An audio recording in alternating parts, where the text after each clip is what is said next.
Welcome back. This is H.Rauter. Today is all about the climate.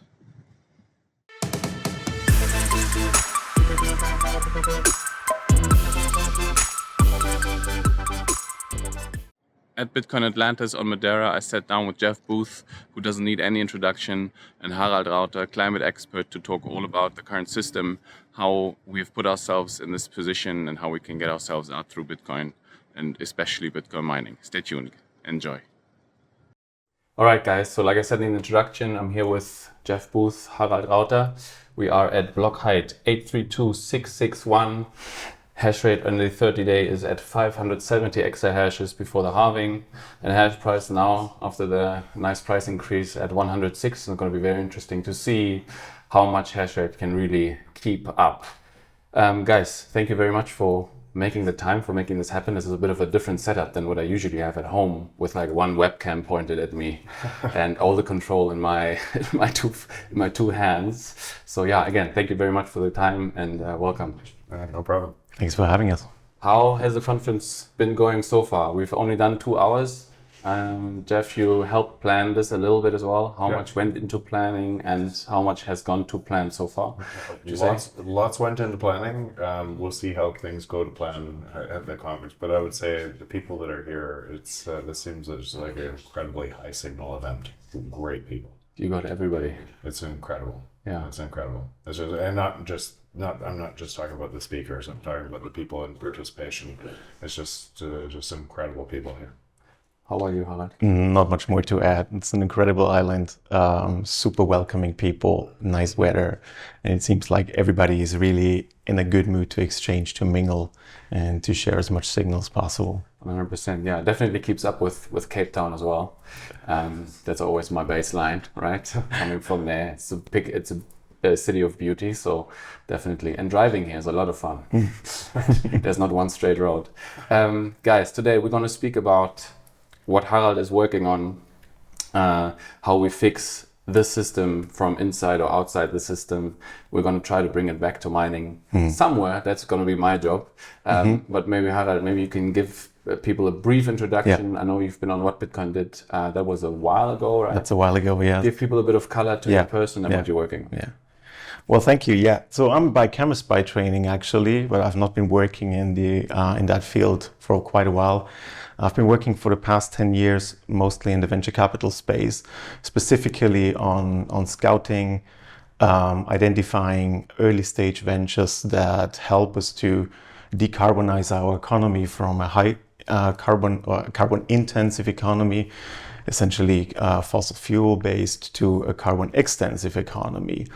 And so on this journey, I have sort of had the opportunity to see what is real in this conversation and what is a scam. And I think what we can agree on, or what I would argue to, that we hopefully can agree on, is that climate change is real, global warming is real, and that it is mostly and predominantly a result of an externality of human flourishing. And I think that's important. Humans need to flourish, we should flourish, and we produce externalities along the way. I think how we have approached, and we need to do something about it, if we want to keep on flourishing and want to have a life on this planet. What is a scam, in my opinion, is how we as a world community have come together to approach this. And I think the tactical approach is by top-down policy making, behavioral constraints, and essentially almost pushing the world into a kind of degrowth prospect, which I think has not only not served us well on the climate front, because it has been utterly inefficient and ineffective, but it also jeopardizes the human right to flourish on this planet. Yeah. So in 2017, I discovered Bitcoin, and of course I kept it very much under the radar for a very long time, given the hostile stance of this climate community towards the Bitcoin community. But I started to sort of play with the ideas of how does Bitcoin fit in all of this, and its various dimensions and various qualities.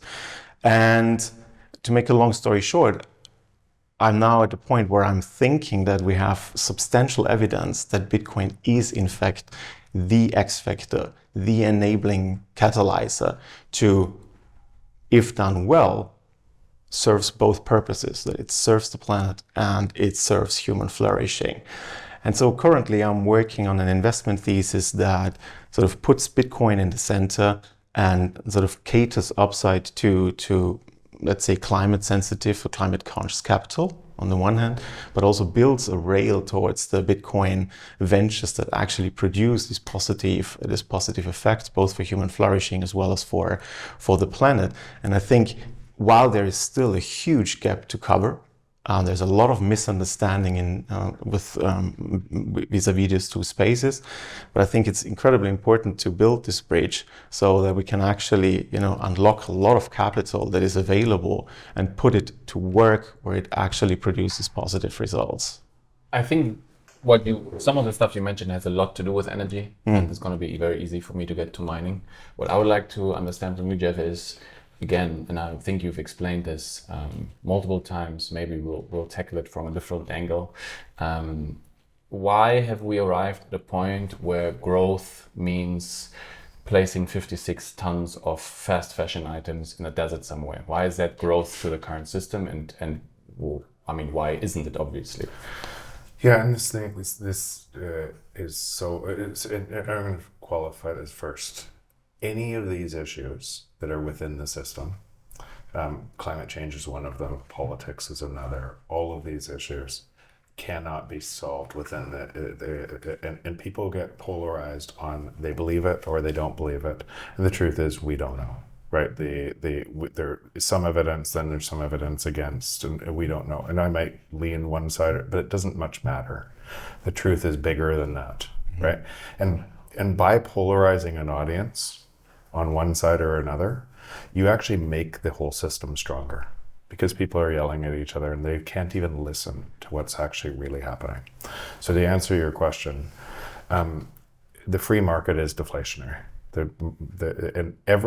Marginal cost of production falls, if prices fall, the marginal cost of production, society gets richer by our ideas solving problems.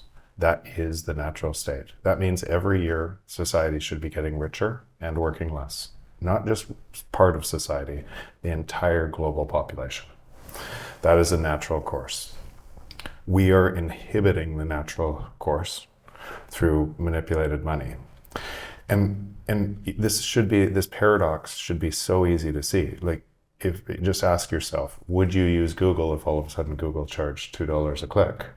And you wouldn't, right? You would use something else that gave you more value. So everything in your life, you're looking to create more value, and entrepreneurs are trying to solve problems to create that.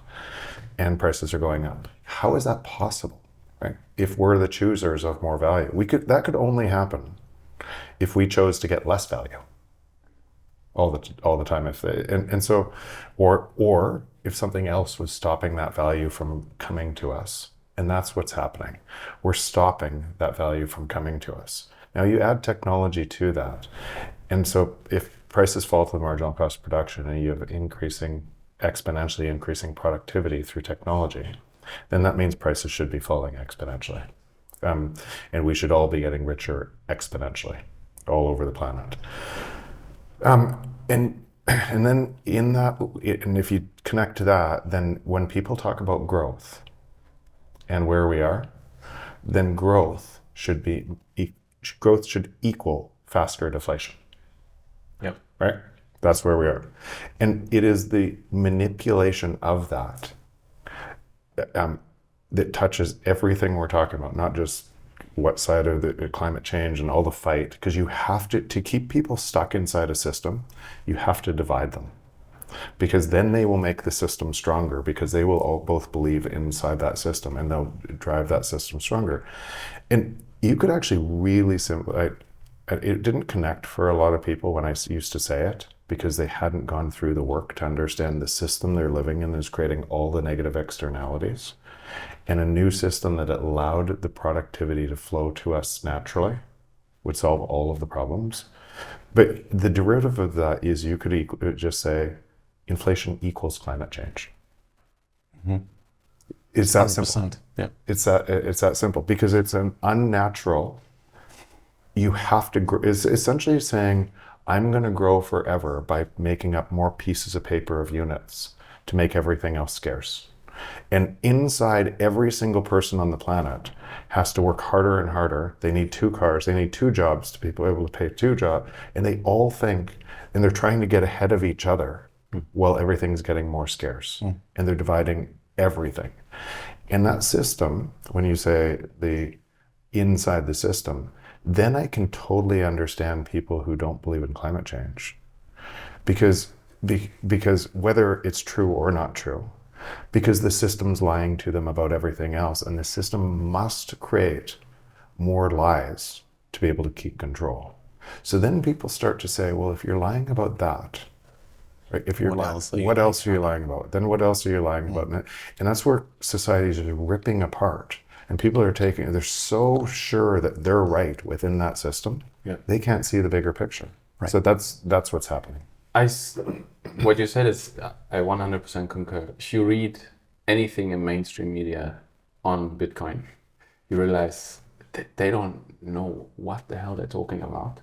And then you wonder, hey, what else don't they read that I have no idea about myself? Like, what else are they, what don't they know? And they're reporting or misreporting. I can't read anything in mainstream media anymore. Nothing. So because that's exactly what it is. When you realize, when you've gone down so far into the rabbit hole and you realize what I just said is true, right? Not might be true. Technology is deflation, where prices follow marginal cost of production. That it creates the free market is deflation. And then people nod their heads and go straight back to the other system and believe it. You're just going, you want to pull your hair out. Right? Like, I can't listen to any of it anymore. Well, I don't think it's sort of all mismanaged or whatever by some central party or whatever. I think it's all still a downstream effect of misaligned incentives that the system creates. 100%. And it just aligns people on the complete wrong track, right? So the biggest thing that I see, and then we come back to the climate thing, is this pure misallocation of resources that are wasted on things that you think I would never need. Like from the Bitcoin angle, having switched already, being on the like little lifeboat that we're all on, looking at the board sinking, and you're like, why are you going to H&M every 2 weeks, buying t-shirts that will last you 6 months at most, and then you chuck them away? The resources that go into that. And then I ask myself, is there any way to quantify this, and to say, like, put all these industries in one basket: fast fashion, travel industry, you name it, all the stuff that the fiat system creates in the name of growth. Is there any way to measure the impact that has, or not really? Or it's so... I mean, there are a lot of variables in this question, right? And I think it's really hard to quantify because you're missing the counterfactual. Exactly. This is and I think you can hypothesize around what Jeff just said. How would we behave on a Bitcoin standard? And then you redefine what does growth actually means. Growth means productivity, means translation into prosperity, human prosperity. But how do you put that into numbers? None of the frameworks that we use or currently use or have used apply to this future. So, and that's sort of the irony that I think a lot of people get hung up on, that I love this conversation. How much workforce does Bitcoin produce? How much productivity in terms of labor does it add? Well, I hope it eliminates labor. Totally. Yeah. And so, how do we translate that in a language of the current system? And I think there are two motives at play here. What I can say first is, why is everybody so hung up on the CPI? Because retail consumption is a massive part of GDP. So you want to make sure that people just consume within this paradigm. Yeah. So you can now hypothesize and say, well, even if we keep everything else equal, take yourself in living on a Bitcoin standard or on a Bitcoin ethics, you evaluate very clearly where you put your capital in and what adds more value to you than sort of the sats that you need to sacrifice for it. Yeah. Yeah. And then of course you will have, then your last 10 sats will mean less to you than your first 10 sats. Yeah. So there will continue to be consumption. There will continue to be spending, hopefully, but it will be done in a more productive and efficient way. Now you can hypothesize how many emissions will that produce. I think it's negligible. So, and I think part of why, and then we come to, how do we move from where we are to this, I think, very desirable future, and how many people have something against that future? Well, it's all those who profit from the system as it is.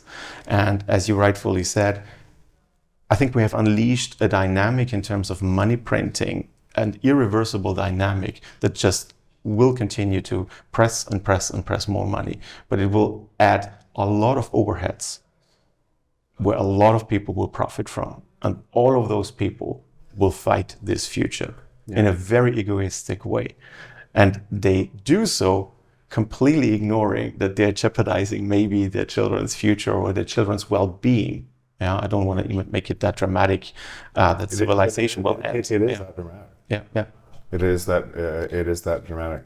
You asked that question when you took measurement is a function of the system, right? The new system, implied in what I was saying, if the measurement is productivity growth and that's faster deflation, the new system means faster deflation. And what you can see in Bitcoin is people that are measuring their life by the existing system are getting more angry. Right? They're more mad at more people. Why are they more angry? Because their money is being debased and the world's creating more and more problems. They're measuring from the debasing system. People that are measuring in Bitcoin, I'm not saying taking Bitcoin price into their fiat dollars and then measuring. I'm talking about actually measuring from Bitcoin. What are they saying? They're saying It's getting down. prices coming down every year. They're saying the prices, they're experiencing the free market. They're experiencing what we're experiencing at this conference, that love is all around us. Abundance is all around us. Mm-hmm. Every year, everything I could buy gets cheaper. Mm-hmm. Right? And they're already living in the future. And a lot of them look over at the people that are living in the past. And remember, Bitcoin doesn't care what I think about it. It doesn't care if you print more money to make your life worse, right? It just responds. It's repricing. It's imposing that on the world, and it doesn't matter what you think about it. It doesn't matter if people yell at it. It doesn't matter what comes after it. It gets stronger and more decentralized, more secure, more decentralized every year, as it's imposing the real reality, physics reality, on us, and you could argue with reality if you want. You could get mad at reality if you want, and you could live in a bubble in your reality that has all these externalities. But eventually, you're going to have to face it. And the beautiful thing about this is happening. Mm-hmm. There's nothing that's going to slow it down. And in that, if it's climate change you care about, if it's anything, if it's politics you care about, if it's all of these symptoms from the existing system that's really mismeasuring what's happening in the world, because if money is just information connecting us, and you have misinformation in money, it would be natural it looks like that, right? If you're measuring from the new system that doesn't have misinformation in money, you see it perfectly clear. And that is happening no matter what. Well, so the only question is, how fast do people join you? Right. Right? And how fast do they see a different future? Yes. And how fast does the world change from that different future? But regardless, that's where we're going. And you imagine what this means. Because this discovery is so hard to grasp because humans have never seen it before, they're looking at this discovery through all of the previous baggage. It means no history book we've ever seen has this in it. And so they're looking at constructs from like we normally do to try to measure something that's totally new and imposing this. And even when people start to understand Bitcoin, they most of the time they carry their baggage into Bitcoin, and they can't see how it operates completely different from everything else. And as they kind of remove their baggage and realize what this means, they go deeper and deeper down the rabbit hole, and you see how it impacts everything else. Have we ever seen this before? I mean, we all know Bitcoin is better than gold, but have we ever seen this in past societies before, where hard money has created abundance and flourishing? So for times, but here's what I realized with my thesis, and I probably didn't even realize it in the book. I realized it after this. When I looked through the lens of the long arc of history, I realized that the free market was always deflationary. It was just deflationary at a slower rate because we hadn't invented things to be.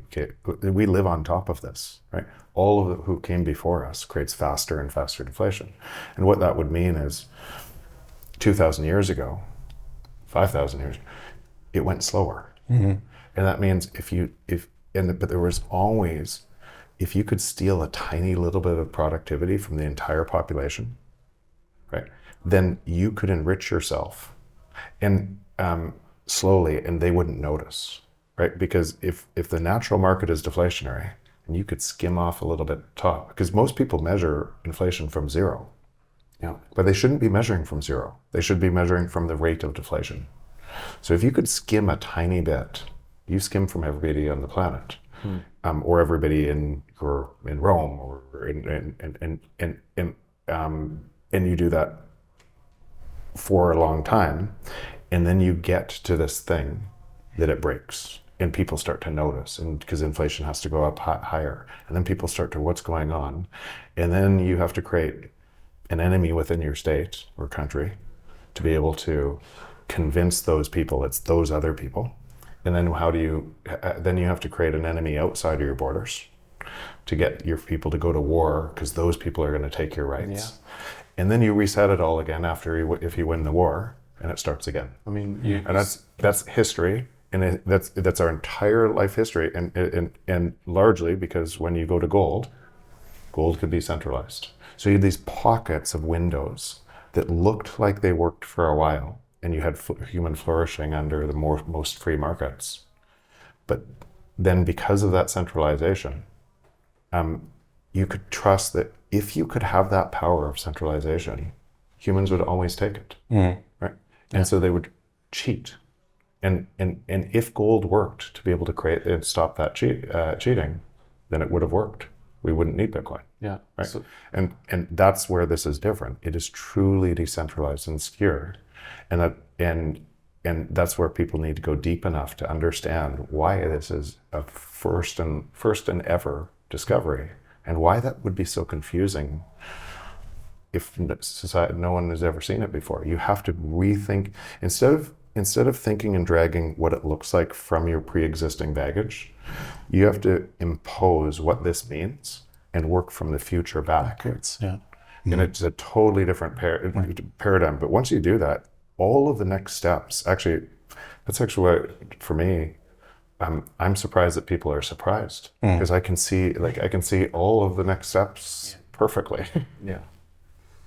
It's kind of ironic that because of technology, we seem to have, and again, we've never had this amount of deflationary pressure of the system because of the technology that we have. I mean, just AI is the next sort of thing. I think you mentioned it in your book as well, right?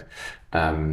But at the same time, that level of technological advancements has produced Bitcoin as sort of this antithesis to that. So it comes at the right time. While deflation or heavy deflation is caused by technology, it can also, the problem that it creates in combination with the inflationary system that we're living in largely. So Bitcoin comes at the exact right time.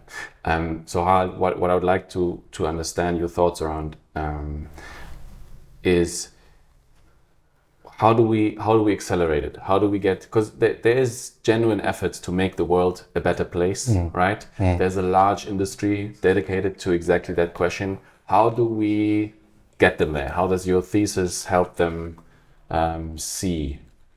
Because right now, and I know we spoke about this a bit before, and there are a lot of incentives, there's a lot of shoulder padding, a lot of you doing a good job saving the planet for people who really aren't, because they don't see the second order effects. Yeah, and I went personally through the entire journey.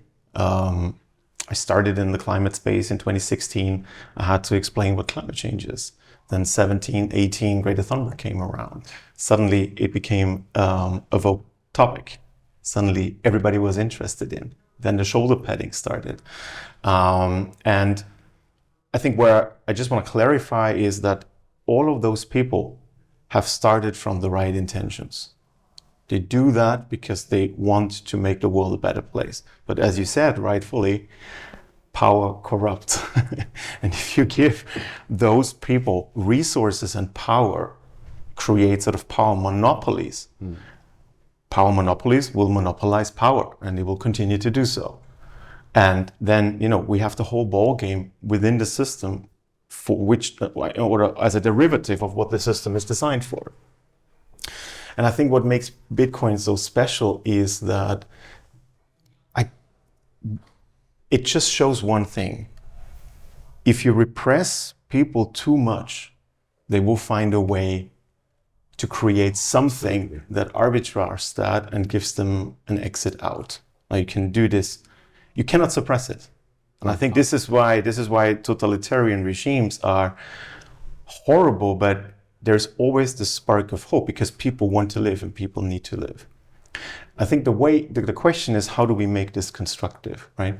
And why Bitcoin and this and climate are in a way the natural fit, because if you want to decarbonize the economy, you need to look at where are most of the emissions, and that's essentially the energy sector.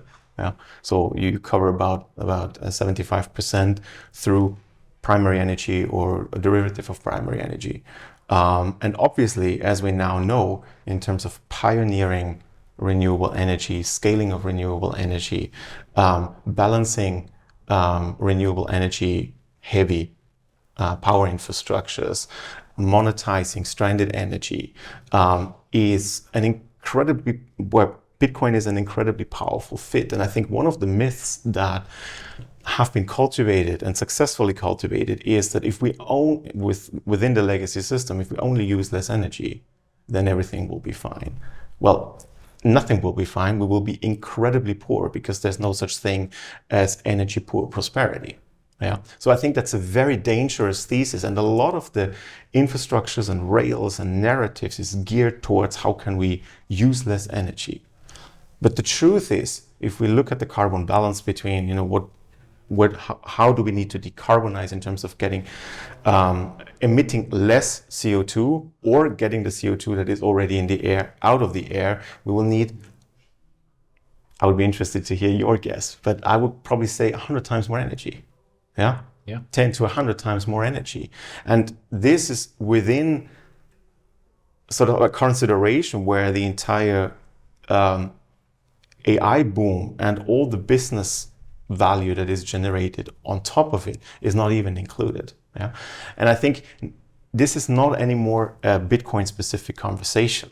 Now we have another enemy with artificial intelligence, and there will be others that use even more energy. Yeah. So I think the question is now, how can we reverse this whole thing? How can we reject the whole thesis of we need less energy, we need more energy?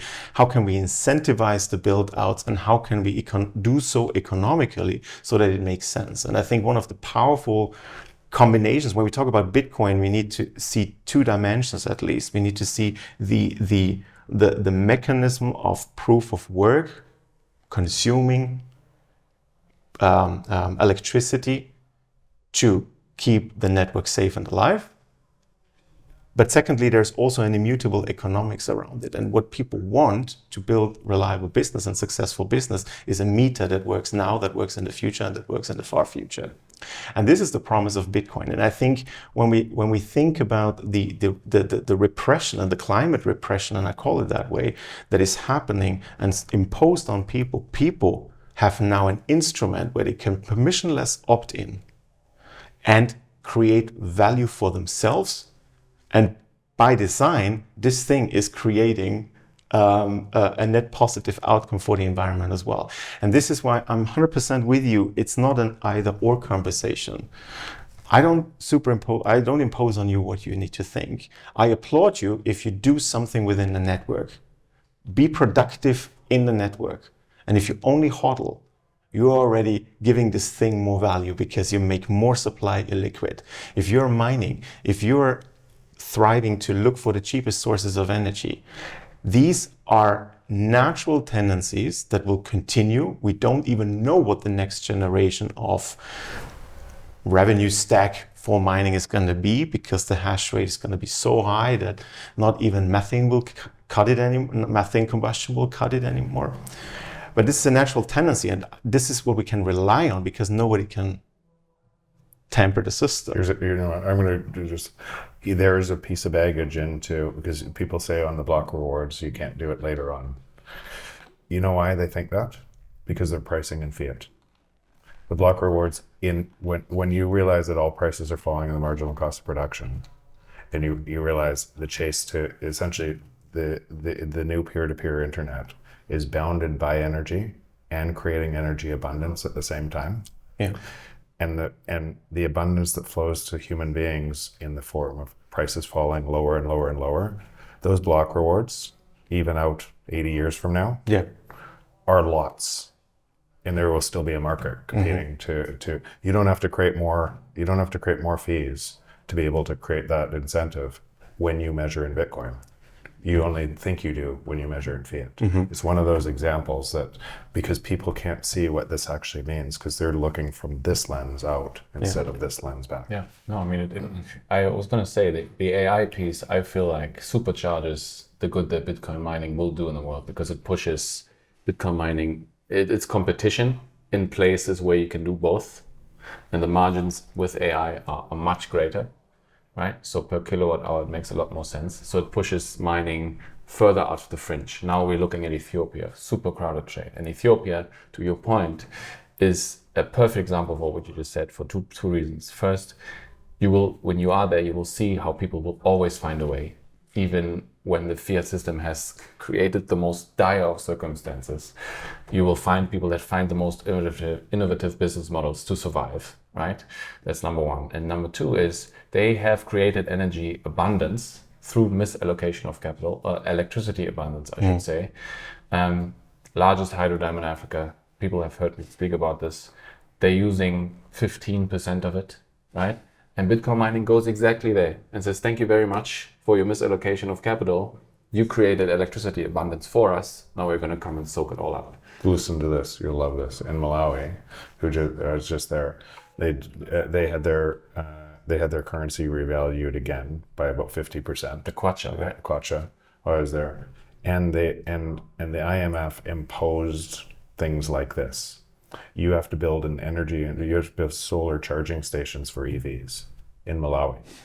In Malawi. Yeah. There isn't an EV in sight in Malawi. The average wage is $2 a day. And it gets more ridiculous. It's more ridiculous. And the IMF is making them do this to be able to save the planet.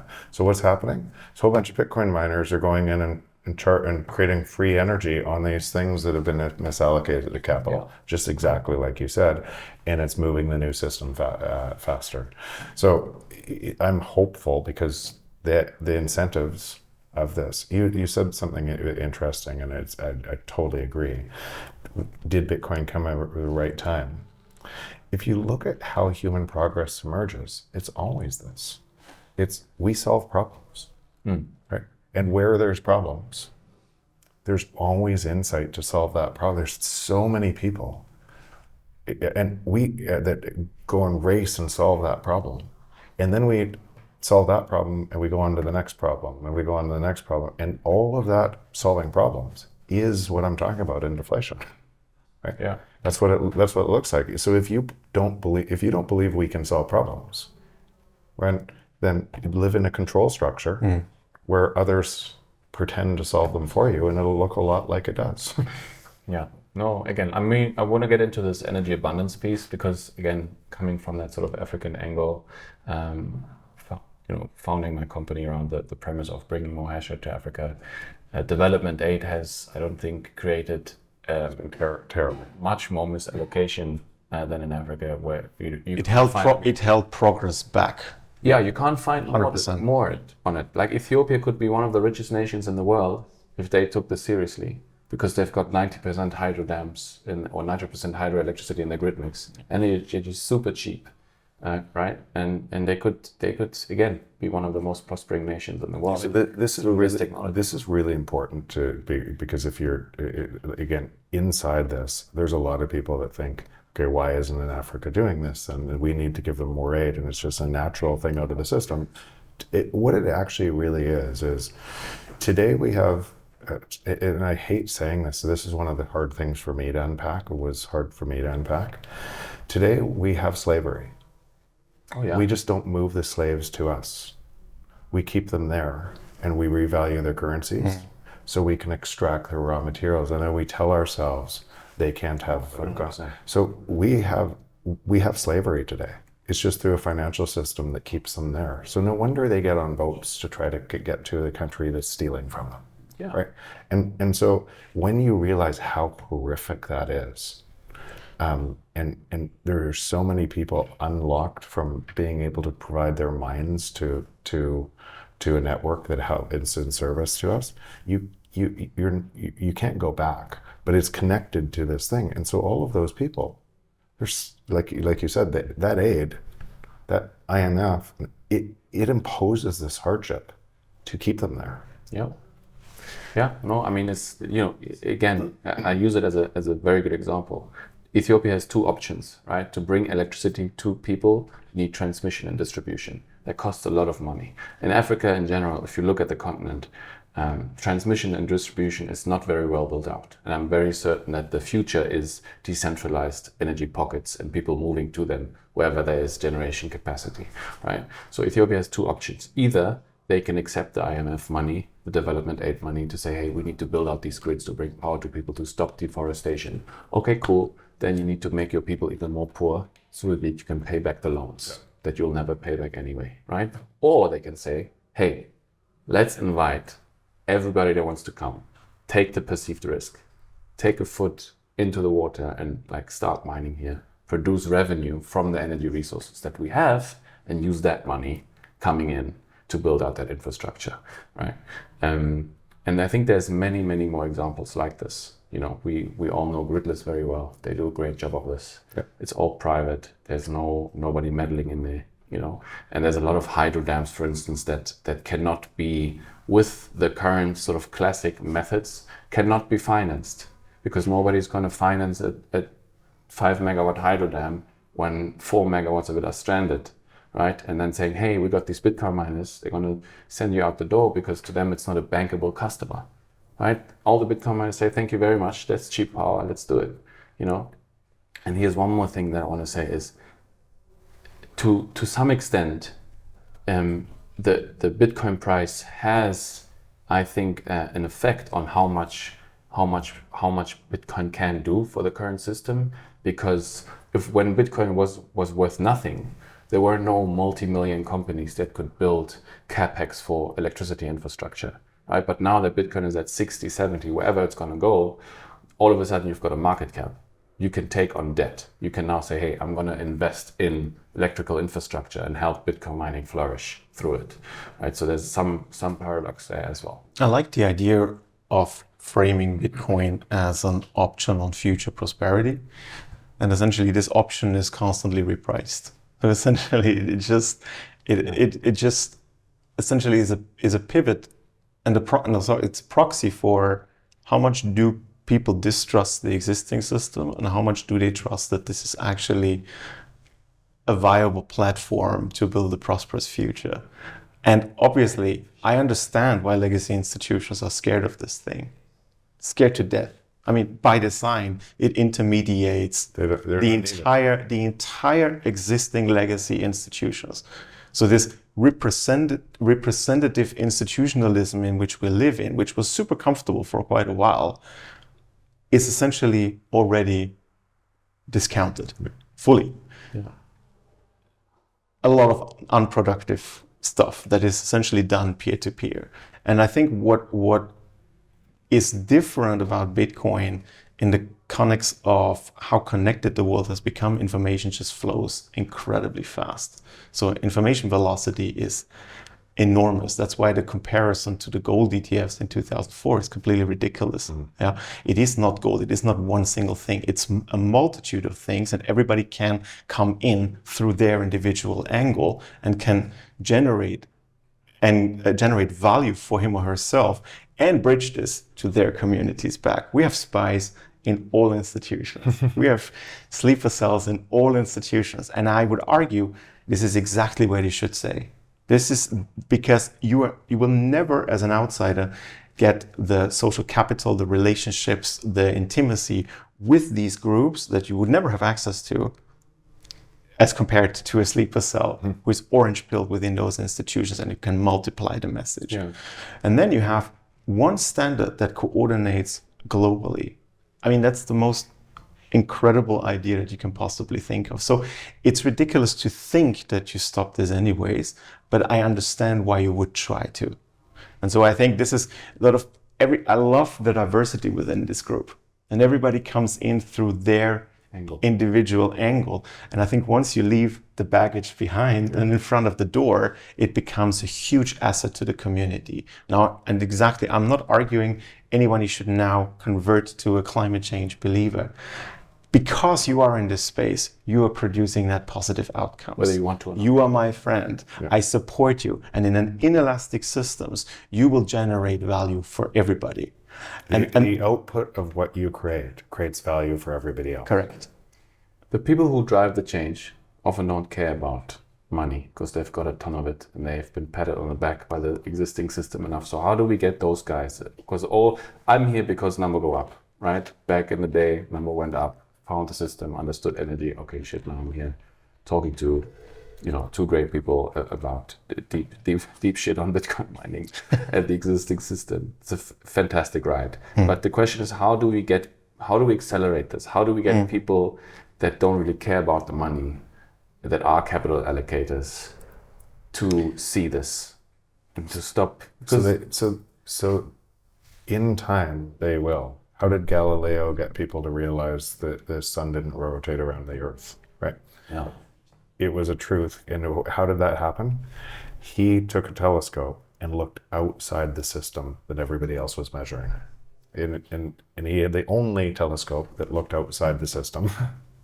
And now there was a new truth that people had to reconcile with. And they fought it. And they fought him, put him in jail. And they fought, but the new truth outside of the system was the truth. And then eventually it imposed, people all of a sudden saw it. What this is, what you're talking about is, you have a system that can't solve any of the problems. It makes everything worse. And most people think there is a solve from within that system. And they in turn take all of their energy and they make all the problems worse. And they fight with each other within that system. And it gains strength by dividing people within that on every different issue. And so when will those people see? Eventually. Because this is the truth, and as more people just, okay, they hit you said something, I said something, they start to see it, and then they start to investigate, and they start to remove their baggage, and once they find out all of the things they used to believe in are actually a lie, they start to go deeper down the rabbit hole. But that's hard to because why I said one of the hard ones for me was the exploitation. If you have a system that has to systematically exploit people, then as a derivative, if I'm in the winning country, You're an exploiter. I'm an exploiter. That was really hard to believe, that all of my hard work had a cost on somebody in Africa. Had a direct cost, that, because I didn't want to believe that. It's me, right? It's all me. But if I was born somewhere else, I didn't have this opportunity, because I would have been the ones exploited from. And so when you actually realize that, you have two choices. It can't be true. I'm going to fight it, right? I'm going to ignore it, put my head in the sand, or I'm going to investigate it and do something about it. And that's a hard thing to go through. And I understand why people hit this point, and it's just too much for them to deal with. So they had to go back to the safety of their old system and they say, oh, those guys are crazy. I understand it, but eventually it won't matter, because this is the reality and it's going to impose it. So it's just... I'm a good example for this. I'll tell you why, right? Because when I started out with this, like 2016, 17, I worked for a company who provided electricity to rural villages in Mali. Right? We built mini grids, solar, and everything else. And so the whole thesis was, hey, let's do this without government aid, because government aid bad, right? We arrived, there were no grids, right? We ended up taking on some subsidy program, development aid, whatever, to be able to move forward, right? So that's point number one. You can't really get there without it anymore, right? And as soon as I realized, hey, my salary is directly dependent on the money printer, because without it, there is no demand for what I'm doing. I was like, fuck, I can't do this anymore, you know? And then the second thing is, what the job that we try to do, it's almost like in a place like Mali, the system that we've had for the last 50 years has created a situation where without it, you can't thrive anymore. Or it's very hard to, because people don't even have the money to afford like a $90 US electricity connection. Now all of a sudden our company has to become a microfinance institution and goes bankrupt because nobody pays back their loans, right? So you realize this, and you're like, hey, what I'm doing here, you know, energy might be the basis for everything else, but as long as it's coupled to fiat, I'm making it worse. There's no way of solving. Yeah. And this is me finding, this is what you just said, everybody finds it in their own time. Everybody gets the price that they deserve, we often say, right? But it's just a different way of saying, hey, everybody will come to it when the time is right, or when it aligns, you know what I mean? And for me, that was earlier, for some people that will be later. But again, just seeing how incapable or how unable we were to make, like, it was good intentions, again, all coming from the climate, all we need to say, all solar energy, blah, blah, blah, right? We could not do business there because the conditions were just not friendly enough to do anything about it. And it happens on a large scale. Anybody that ever read, you know, the two pieces that I like most of Gladstone's are the IMF piece, what we just talked about, right? The coupling of certain regulatory boundaries to fiat money. And then the franc CFA piece that keeps 15 countries in poverty through monetary slavery at the end of the day, right? And people seeing this. If you speak to people on the ground, they're seeing this. They don't like the French. It's not a surprise to see a French embassy burn and the whole of West Africa going with Russia instead, because they've been screwed over so many times, you know. It's monetary colonialism. And again, exactly. And technology makes them see it. There's nobody without a smartphone, nobody without information. So let's use EVs. A whole bunch of climate people say we have to go to EVs really fast. 72% of all cobalt is mined in the Democratic Republic of Congo. Yeah. They make $2.50 a day to do that, living in absolute horrendous conditions. If they made more, this would fail. So every time they start to make more, their currencies revalue down. Yeah. Because now you have them as modern day slaves. Yeah. That's what the system looks like. And so when we stand up and say those people should do that, and we're making it look like that with our actions. That's actually what you have to see, and that takes. Wait, how fast does that happen? It takes a humility. It takes it takes empathy to see, and openness to. I was wrong, right? Yeah. I didn't see this before, and now I do. But once you get there, this is one of the things that people almost call Bitcoin a religion, because once you get there, you will never go back. You will never go back. Yep. And so if somebody tries to short Bitcoin to make price go down and everything else, what will Bitcoiners do? They will buy it all up and take it up, because you will never go back to the system you lived in, no matter what. And that's what kind of, if you say the journey down the rabbit hole, that's what you see. And that becomes infectious, because you realize, or at least hopefully you realize, I was once one of those people thinking I was solving it, and I wasn't. Because everybody go on a discovery like this, that is truly the only thing without counterparty risk to the existing system, is completely independent, creating abundant energy by its very present. It would be confusing for those in the system. And but I think that's what every single person goes through. And then once you're there, or once some people are there, they believe everyone else should just know it like that. Even though... Yeah, I'm being impatient. Yeah, even though 2 years ago, 3 years ago, 5 years ago, 2 weeks ago, you didn't know all the answers. Now you do, and you start, what are you doing? What are you doing? What are you doing? When they're just where you were 2 years ago. Yeah, and it disregards the human needs, because the journey is painful in two ways. Because first there is an acknowledgement that needs to happen. How much of a frog you are in the boiling water. And then there is the scary part that you have not yet a mental, spiritual, psychological toolkit framework that allows you to navigate the void that you're looking at. And I think this is incredibly tough, because the system is designed to slowly nudge you into your place. It starts with your parents, it goes on with school, it goes with quota and studies, it goes there, and suddenly you think you have chosen this place that you find yourself in.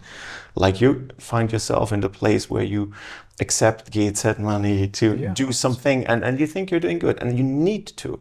And you have all of these light bulbs. Being told that. Absolutely. It was my absolute goal. Sorry, I'll interrupt you. It's my absolute goal after my studies to do something with Africa Energy and GIZ, KfW, with the first addresses. Yeah, sure. And they're the worst enemy of what I'm trying to achieve. Yeah, it's the gateway drug.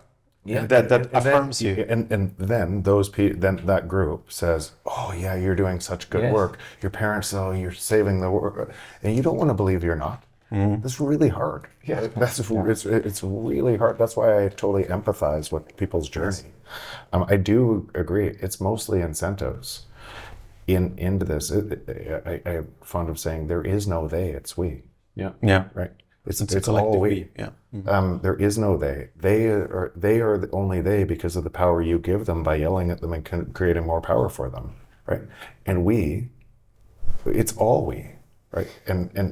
And the incentives of this create an interconnectedness on something that is so powerful for humanity. It's just staggering. And if I just may add, and I think like to look at it on a pain level, the pain that people, how do we get people in? It's not by lecturing. This doesn't work. And I think like it's the final stand that you achieve when you're like, I'm not orange pilling anybody. I understand if people do, and we need those as well. I think at some point you just know that everybody needs to go through their journey. And I think the journey is the pain of changing lesser than the pain that I'm experiencing in the current state. And I think that's an irreversible dynamic that we're on, which will reach an inflection point. And I hope this inflection point will be achieved peacefully, but I don't think so. If you measure the exponential sort of adoption of Bitcoin through the market cap it has in fiat terms, right? Now the ETFs come in. How maybe as a last sort of question before we close out, how do the ETFs affect this?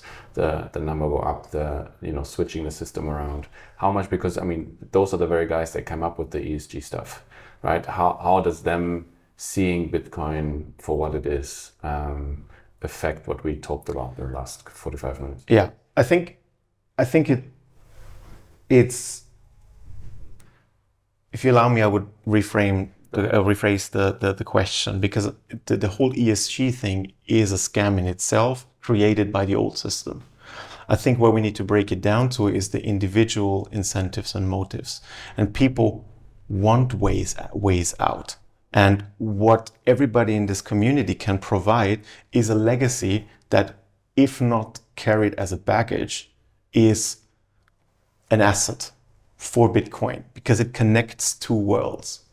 And someone wants to find a purpose, and this purpose needs to be found. It's proof of work to find your place in this new system. Yeah.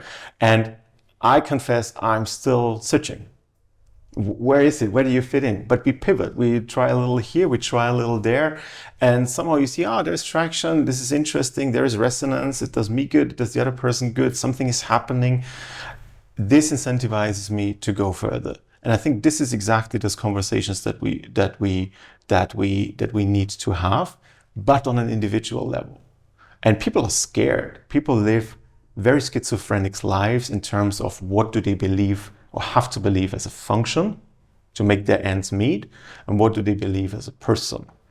And I think we need to always constantly speak to the person and give them a rail that allows them to find their place, or at least a starting point in the new system, building on the experience, on the relationships, on the knowledge, and what they have, because it will ultimately enrich the new system as well.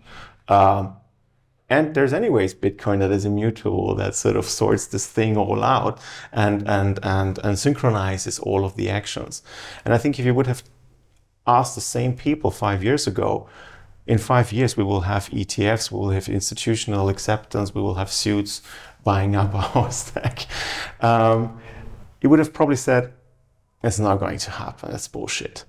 And I think we're just, again, at the same frontier. We're discovering new interfaces between communities, and we're going to start the process again. And in 5 years, we're going to sit here and we will say, would we have ever thought that Bitcoin is now the instrument that really helps us to create prosperity and planetary health at the same time? Anything on big money? Yeah, so again, even you can see how powerful the system is over you, even in the question, even though you're a Bitcoiner, because the natural thing is measure it in US dollars. Yeah. Right. And how many Bitcoiners measure their Bitcoin going up in US dollars when really US dollars are going down, right? It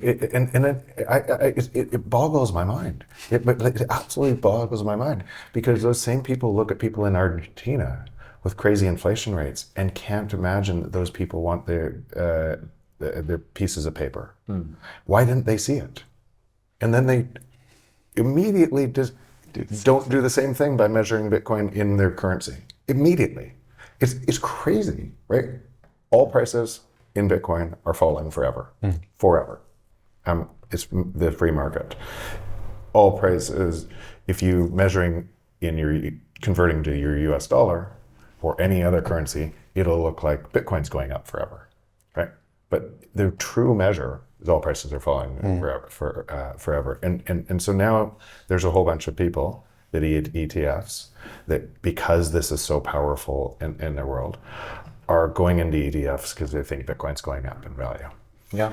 And that becomes a gateway drug to first hold in an ETF where it's not really your Bitcoin and you're paying a fee to somebody to do that.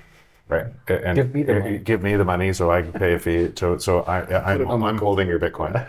And if it all looked like that, it would be a centralized system, but it won't look like that. Right. If it all looked like that and they collected all the Bitcoin and then fractionalized it, it would look exactly like gold today and nothing would change. It won't look like that because a whole bunch of those people that took step one will then go, oh, just a second, I'm going to be interested in this, and I'm going to start. Yeah. Why am I paying somebody to where I can hold it myself and be more safe, and it's mine. And then they start to understand, wait, the free market is deflationary, oil prices keep falling, and it'll go deeper and deeper and down. So it's just a giant funnel of more people starting to understand this. And then that funnel expands, more people connecting. So does Bitcoin use enough energy, Jeff? Sorry.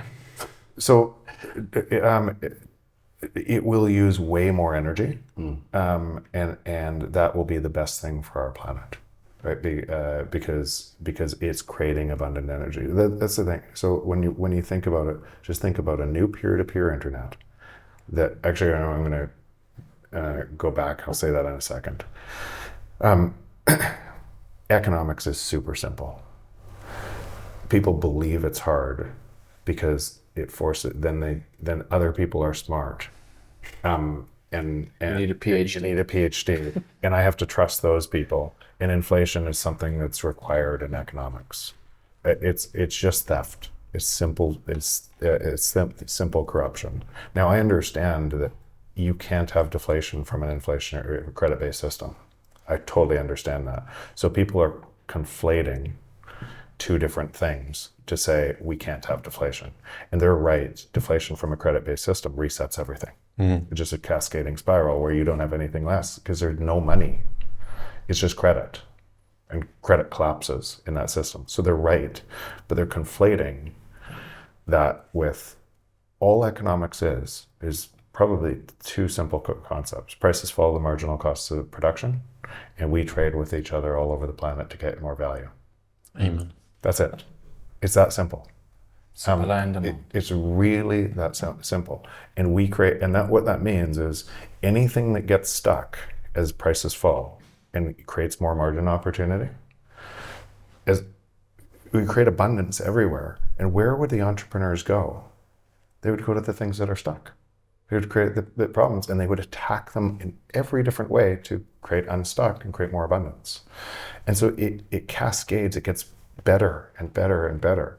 So our 5%, I just imply that today we would be living in a 5% deflation rate each year. Then it would be 10, then it'd be 15%. And the entire world, 8 billion people, would be getting richer at that rate. Or I'm going to say would be. They are if they're in Bitcoin. Yeah. Right? That's what's happening. Does Bitcoin use enough energy, Harald? I think Bitcoin is this brilliant system that self-corrects for always using the right amount of energy. So, and luckily enough, it has the potential to scale to the necessary consumption levels that allows us to generate and create energy abundance. And that's my big hope. What it's doing at this very point in time is completely irrelevant. It's completely irrelevant because nobody tells it which energy to use. By this beautiful thing of proof of work combined with difficulty adjustment and block reward. This is the innovation. This is it. Everything else is legacy.